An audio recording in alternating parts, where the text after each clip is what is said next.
Good evening and welcome to the 18 WJTS News for Wednesday, March 6th. Thanks so much for tuning in this evening. I'm Joey Rehl reporting. As Indiana welcomes spring, spring also brings the risk for severe weather, and safety and preparedness are paramount. Here are some essential tips to ensure the safety of you and your loved ones during thunderstorms. Seek shelter indoors. You should take cover in a sturdy building or shelter when thunder is heard. Avoid seeking refuge under trees or in open areas. Stay away from water. You should refrain from swimming, bathing, or using plumbing during thunderstorms, as lightning can travel through pipes and water sources. Unplug electronics. You can prevent damage from lightning strikes and power surges by unplugging important appliances and electronic devices. Avoid using corded phones and electrical equipment during storms. Stay informed, keep abreast of weather forecasts, and heed warnings from local authorities. Be prepared to take action if severe weather approaches. And wait for the all clear. Once a storm subsides, wait at least 30 minutes after the last clap of thunder before venturing outdoors. Remembering lightning can still pose a threat even after the rain has ceased. It's crucial to prioritize safety during thunderstorms. For more information and resources, you can visit getprepared.in.gov. Purdue Extension Du Bois County is extending an exciting invitation to youth in 3rd to 5th grade to participate in Chef University at Jasper Middle School. The event will run from 9 a.m. to 12:30 p.m. on March 26th, 27th, and 28th, offering budding chefs a chance to delve into the world of culinary arts. Chef University promises a unique opportunity for youngsters to gain confidence in the kitchen. Participants will learn essential skills such as reading recipes, experimenting with cooking techniques, unraveling the science behind food, and of course, savoring their delicious creations. While attendance for all 3 days is encouraged, it is not mandatory.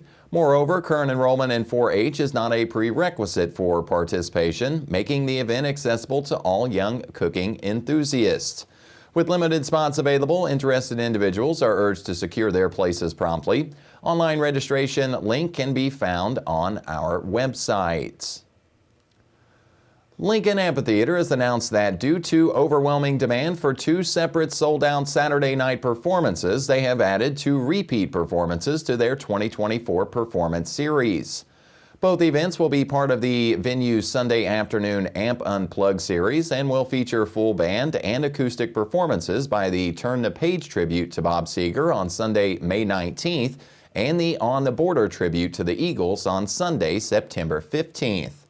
Tickets for these special Sunday events are all general admission and cost $19.95 per ticket and can be purchased on the Lincoln Amphitheater website. A resolution authored by State Senator Mark Messmer that recognizes the Indiana Small and Rural Schools Association Rural Teacher of the Year passed the Senate on Tuesday. Senate Concurrent Resolution 28 honors Pike Central High School teacher Jody Elkins for winning the 2024 Rural Teacher of the Year Award, which is sponsored by Indiana Farm Bureau. A Pike Central High School graduate herself, Elkins earned her education degrees from Hanover College and the University of Evansville. Nominations for the 2025 Rural Teacher of the Year Award are due by April 12th of this year. To nominate a teacher, you can go to indianasmallandrural.org. Indiana will play a pivotal role in hosting eclipse enthusiasts as they flock to the Hoosier State to catch a glimpse of the first total solar eclipse in 7 years on Monday, April 8th. The eclipse will be visible over a large portion of the state, with the path of totality spanning from Evansville to Fort Wayne. Nearly 4 million Hoosiers live within the path of totality, with hundreds of thousands of people expected to visit Indiana for the event. Increased traffic and congestion are also expected as residents and tourists alike make their way to viewing destinations. Areas near the Eclipse Center line are anticipated to see the greatest influx of visitors, including Vincennes, Bloomington, Franklin, Bluffton, and Jasper. Indianapolis and Evansville are also included in the path.